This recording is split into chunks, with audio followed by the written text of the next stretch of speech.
I received a lot of interest in the ivy that I recently did in my last video. So in this video I'm going to walk you through the process on how you can go about making some of this fantastic looking ivy. As well as the ivy, I'm also going to be covering brambles in this video, as the material structures are pretty much the same. Before I walk you through the process, here's the basic materials and tools that you'll need. Woodland Scenics fine turf weeds, some polyfibre, some red flowering hues and some of the dark red hues from the fill system, all again from Woodland Scenics. Some knock leaves in dark green and medium green, and also some light green leaves from G Model Scene. Some burnt umber paint, any brand will do. Some glues, I'm using some Mod Podge matte, and I'm also using some Copydex just for instant grab. And some basic tools, you'll require some scissors, pair of tweezers, and if you've not got a straw then just the outside of a pen will do the job. I'll start off by mixing the burnt umber paint into a small container. This is diluted down to the ratio of something of the same consistency of single cream. You then want to stretch out the polyfibre. You want to try and open it up as much as possible. Once you're done with that, then it's just a case of dipping it into the paint and then stirring it in, making sure that all the paint gets inside the fibres. The process is repeated again. This time I've added a little bit more paint to the mixture just to thicken it up ever so slightly. Again, just putting the polyfibres down into this, giving it a good mix in, making sure that all the paint works its way down into the fibres. Once you've done this process, just remove the polyfibre from the paint, leave it onto a piece of paper to dry. You want to turn it occasionally to make sure that it doesn't stick to the paper. Alternatively, you can hang it up to dry, just make sure you put something underneath it just to catch any dripping paint. Using the polyfibre that was dipped into the thicker paint, you spend a bit of time just creating a natural shape. Pulling apart some of the finer fibres, but also making sure that the thicker areas where the paint's congealed is left just as it is, as this will form a perfect branch structure. With the polyfibre now completely cut to the correct shape, we're ready to stick it to the wall. And with that, I'm just using some Copydex glue. You want to try and avoid overdoing the glue, you only want to get this in the areas where the polyfibre is going to be.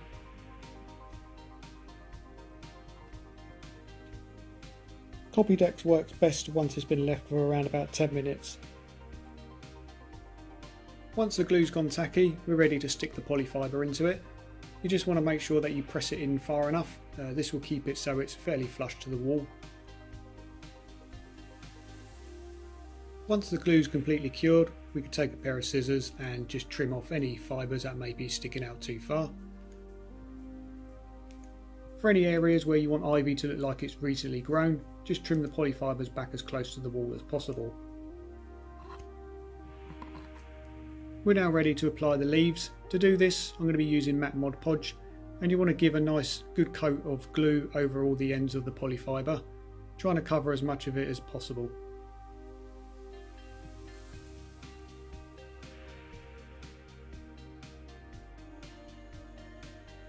I'm now ready to apply the leaves. I'm going to be using the Knock dark green leaves for this. However, just take a quick look at any ivy that you're modelling and just get some ideas of the colour, and that'll give you the correct colours that you'll need for whatever you're modelling.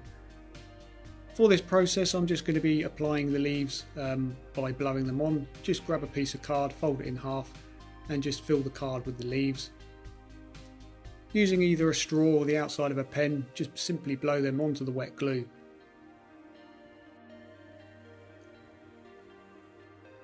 If you haven't quite got enough leaves on the first time around, just simply wait for it to dry, apply a little bit more glue and then just go over it again until you're happy with the end results. Once you're happy with the amount of leaves that are on the ivy, wait for them to dry, then you can vac off the excess, or in this case I can turn over the diorama and just tip off any loose leaves. So to model the brambles, I'm taking the polyfibre that was mixed up into the more diluted paint. Using this method meant that there was going to be no congealed paint stuck within any of the fibres. but it's coloured it up just enough so it makes it more of a greeny brown colour. You want to take the polyfibre and just simply roll it up into a ball. You don't want to stretch it out unless you specifically want a thin layer of brambles. Just working it out into a decent shape and then sticking it down onto the diorama or your layout. Taking a look at the brambles out in the real world, you'll notice that the underneath of their leaves are almost of a silvery green colour. To create this effect I'm using the G model scene leaves, so these are the light green ones. You can use any other leaves as long as they're light green. With the matte Mod Podge, just spread this over the top of the polyfibre and we're ready to put some of the light green leaves from G model scene over the surface. At the same time I also use the Woodland Scenics fine turf, that can be sprinkled over as well. Once you've got these first two layers on, I tease open the polyfibre with a pair of tweezers just to get some of the leaf material down in amongst all the stems of the plant. To finish this off, I simply then go over the surface again using the mid-green leaves from Nock, and this will add all the variations of different tones and colours that you'll typically see on a bramble bush. Depending on the time of year you're modelling, no bramble bush is complete unless it's got blackberries on it. As I'm modelling sort of August, September time, I think it's about the right time of the year just to add some blackberries. For that I'm using the red flowers and the darker red coloured hues that you get from the Woodland Scenics fill system. The two of them are mixed together in a small pot. I use the accent shakers that you get from Woodland Scenics. And whilst the glue's still tacky, it's a case of just sprinkling some of that over the surface of the brambles. This will work its way into any wet areas of glue, and just like the ivy, once all the glue's dry we can get a vacuum cleaner on it, or in this case I can just tip the diorama upside down to remove any loose leaves or any of the accents that was shaken over to create the blackberries.